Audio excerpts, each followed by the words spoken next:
Shalom, selamat datang di Renungan Harian Toraya. Sebelum masuk di Renungan Harian Toraya, mari kita berdoa. Bapa, di dalam nama Tuhan Yesus, kami akan baca firman-Mu. Biarlah firman-Mu tinggal di hati kami, dan kami lakukan setiap hari di dalam nama Tuhan Yesus. Amin. Pembacaan terdapat pada 1 Lukas pasal 11 ayat 24-28. Kembalinya roh jahat. Apabila roh jahat keluar dari manusia, ia pun mengembara ke tempat-tempat yang tandus mencari perhentian, dan karena ia tidak mendapatnya, ia berkata, "Aku akan kembali ke rumah yang telah kutinggalkan itu." Maka pergilah ia dan mendapati rumah itu bersih, tersapu, dan rapi teratur. Lalu ia keluar dan mengajak 7 roh lain yang lebih jahat daripadanya, dan mereka masuk dan berdiam di situ. Maka akhirnya keadaan orang itu lebih buruk daripada keadaannya semula.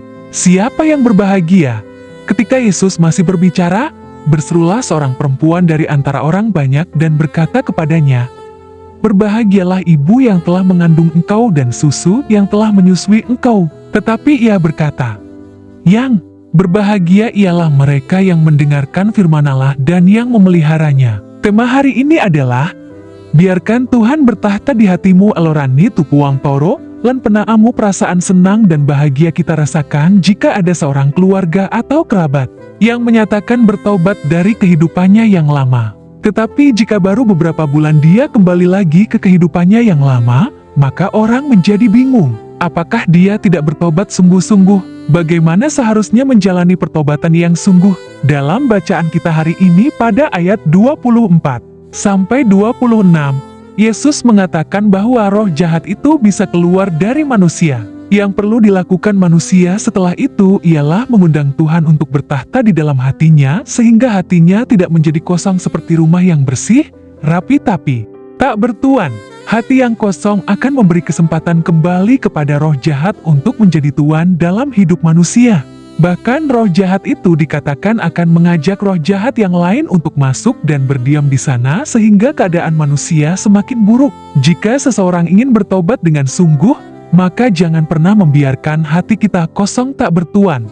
Undanglah Tuhan untuk bertahta dalam hati kita, mengarahkan pikiran dan perihidup kita. Tidak cukup hanya punya niat untuk bertobat namun tidak melakukan hal-hal yang perlu dilakukan. Dalam ayat 28, Yesus berkata yang berbahagia ialah mereka yang mendengarkan firman Allah dan yang memeliharanya. Ketika ada niat untuk bertobat menjadi lebih baik, maka perlu membaca dan mendengarkan firman Tuhan. Tidak cukup sampai di situ.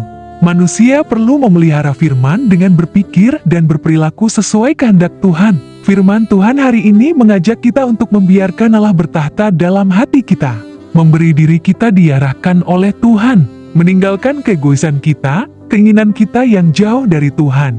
Karena hanya dengan mendengar dan memelihara firman-Nya, maka kita akan menikmati kebahagiaan di dalam Tuhan. Amin. Mari kita berdoa. Bapa, di dalam nama Tuhan Yesus, kami sudah baca firman-Mu. Biarlah firman-Mu tinggal di hati kami, dan kami lakukan setiap hari di dalam nama Tuhan Yesus. Amin. Selamat pagi, selamat beraktivitas. Tuhan Yesus berkati. Amin.